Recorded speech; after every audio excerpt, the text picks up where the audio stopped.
तो बच्चों जो आपकी त्रैमासिक परीक्षा है ना, वो कक्षा 12वीं विषय भौतिक विज्ञान के जो 100% आने वाले हम प्रश्न लेकर आ चुके हैं। तो आप देखना बिल्कुल भी ना भूलें, क्योंकि 100% आने वाले इनमें से क्वेश्चन आपको पेपर में देखने के लिए मिलेंगे। तो पहला है, क्या किसी पदार्थ में 8 टाइम 19 कूलम्ब आवेश हो सकता है। दूसरा, अथवा में +2 तथा -8 आवेश वायु में 10 सेंटीमीटर की दूरी पर स्थित है, इनके मध्य कूलम्ब बल की गणना कीजिए। तो इनको आप अच्छे से कर लेना। फिर हमारा जो अगला वाला जो हमारा प्रश्न है वो है, विभवांतर को परिभाषित कीजिए। हमारा जो सेकंड वाला वो क्या है, विभवांतर को परिभाषित कीजिए। और उसी के अथवा में है, विद्युत धारिता को परिभाषित कीजिए। इन कुछ इसके बाद है, चुंबकीय क्षेत्र रेखाओं के कोई 2 गुण लिखिए। एम्पियर का परिपतन नियम लिखिए। इसके बाद 5वें, विद्युत स्थिति ऊर्जा को परिभाषित कीजिए। विद्युत द्विध्रुव की अक्षीय स्थिति की परिभाषा लिखिए।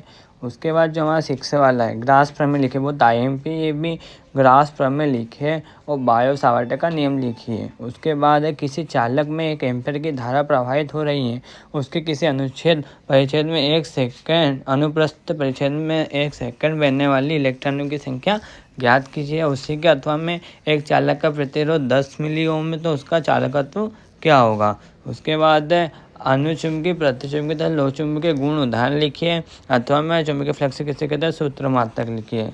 प्रश्न 9 है, इलेक्ट्रॉन की प्रवाह चालन धारा में संबंध स्थापित कीजिए। अथवा में धारा वितरण संबंध के हिसाब के नियम लिखिए।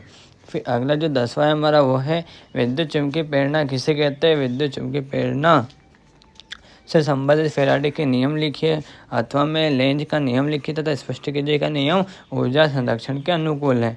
पर हमारा जो 11वां, किसी सेल के विद्युत बल, विभवांतर तथा आंतरिक प्रतिरोध में संबंध स्थापित कीजिए। अथवा वरिष्ठन सेतु का सिद्धांत लिखिए और सूत्र स्थापित कीजिए। हमारा जो 12वां, विद्युत द्विध्रुव कारण बिंदु अक्षीय स्थिति के विद्युत क्षेत्र की तीव्रता के लिए व्यंजक स्थापित कीजिए और किसी क्षेत्र के लिए ग्रास प्रमेय लिखे और सिद्ध कीजिए। हमारा 12 वाला ये है ना, बहुत मस्त टाइम पे अच्छे से इसको भी कर लेना।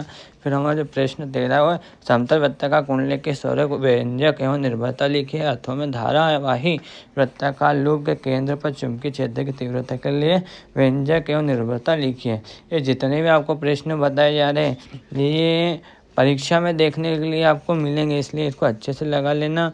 उसके बाद जो हमारे अगले प्रश्न है वो है, बिंदु आवेश के कारण बिंदु पर विभव की गणना कीजिए, है ना। ये सभी लगा लेना जितने भी हैं, क्योंकि ये आपको देखने के लिए मिलेगा। त्रैमासिक परीक्षा जो कि आपका भौतिक विज्ञान का पेपर है, ये उनके सबके आंसर है। तो आप स्क्रीनशॉट भी ले सकते हो इनके धीरे धीरे और अच्छे से तैयारी कर सकते हो, क्योंकि इनमें से ही आपको एग्ज़ाम में देखने के लिए मिलेंगे।